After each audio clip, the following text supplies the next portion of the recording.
few comments on the SONA speech delivered by the President last Friday. Mr. Speaker, I would draw attention to page 48 of the speech under the water and sanitation sector. Mr. Speaker, the President acknowledges that we've expanded water supply and sanitation facilities across the country.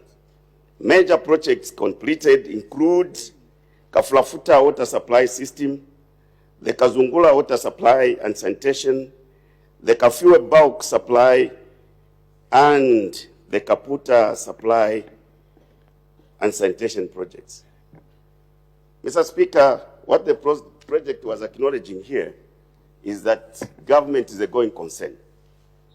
You will recall that the water sector up to 2016 was a portfolio function under the Ministry of Local Government and Housing, and had a privilege to save the nation in that ministry.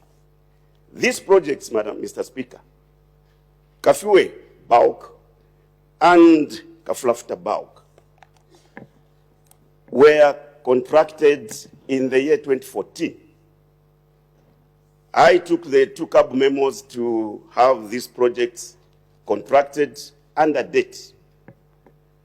The Kafulafuta being around somewhere $430 million, and Kafiwe somewhere around 320 thereabout. When we are saying, you go and look at the scope of the works, Mr. Speaker, all I'm trying to say is that even as people talk about dates, they should know that some of the dates that were contracted were life-saving, because it is known that water is life. And I saw how proud the President was to go and launch the Kafulafuta bulk,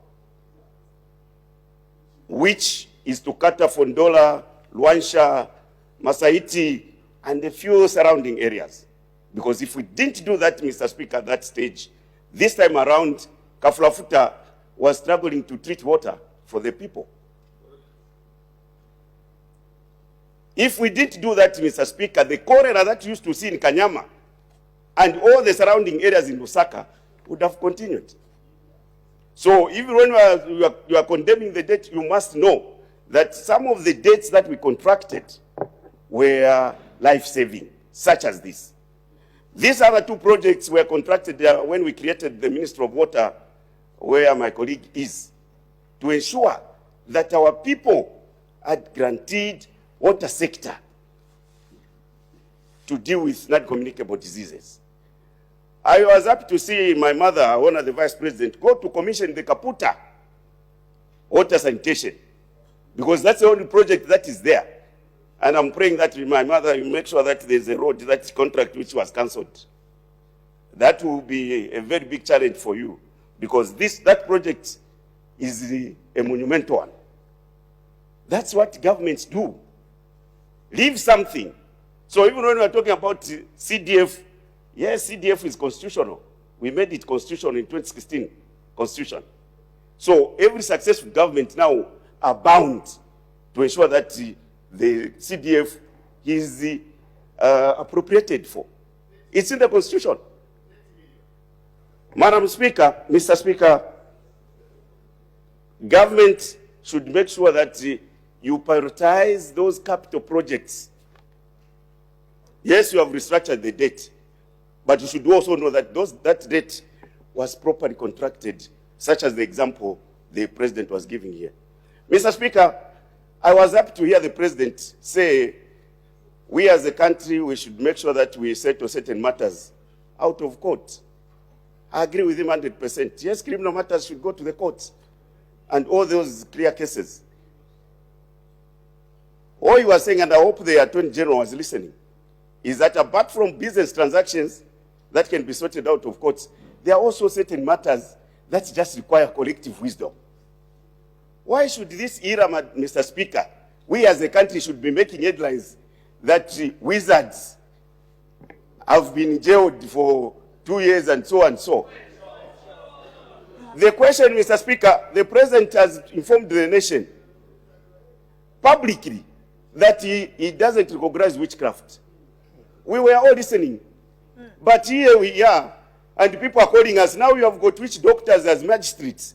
Because to determine witchcraft, you need a witch doctor. Yes. So now those who were determining to say those two wizards were witches, were they witch doctors now working in the subordinate courts? So those are the issues that require. Mr. Speaker, we have reached the international headlines. Yeah, for wrong reason. For wrong reasons, wizards. This era, where we are supposed to be talking about AI. Where wisdom, Mr. Speaker, should have prevailed, all of us collectively, we could have resolved the issue of the former head of state. It didn't need the Attorney General to drag the poor widow into an international court, a foreign court. Those are the matters, Mr. Speaker. The President was sitting there telling us, let's take the matters. Honorable, that issue is quite sensitive. I think as humans, let's avoid making political capital out of it. Let's ensure that we should be as humanly possible as we can. I know since Tuesday when we started debating the presidential speech, one or two people have tried to make political capital out of it. I think we all know we are Zambians and we are humans. So avoid. You can talk about other things. I think even Madam Speaker earlier, she guided. You've got a lot to talk about your constituents, about the economy. You've got a lot to talk about. You can talk about what is happening in Shwangandu. You may proceed. Thank you, Mr. Speaker. Well guided. Mr. Speaker, in Shwangandu, we have at least got 1 megawatt. So power, at least people are not as stressed as the people in the urban area. Mr. Speaker, my colleagues have lamented about this issue of power shortages. We have had the minister coming here announcing the emergency tariffs. Which emergency tariffs, Mr. Speaker? He said people needed to pay more so that we could import power for them to have enough hours of power. Alas, Mr. Speaker, people are paying high tariffs for the power which is just visiting them in the night. 03 to check how they are sleeping. 03 to 05 power is gone. Mr. Speaker, how productive are our people going to be? How? So this, we appreciate the President wants us to work with him. And I don't know, we have to hear now the policy from the minister. Or now we can participate as we were invited to make sure that road shading is completed. My colleague talked about the Dubai formula. Quickly, Mr. Speaker, the fuel subsector. We lamented here that in then you are closing will pose a challenge to this nation. People didn't listen. Today, we are paying so much for fuel which is not even available. Madam Speaker visited us in Muchinga. It was a struggle for them to just come back because there were shortages of fuel despite the high prices. So those who have been given jobs to help the president must start working because people who send a message. They are already sending a message. You have seen what is happening across in Malawi. For fuel shortages and power shortages, people are being voted out. Order.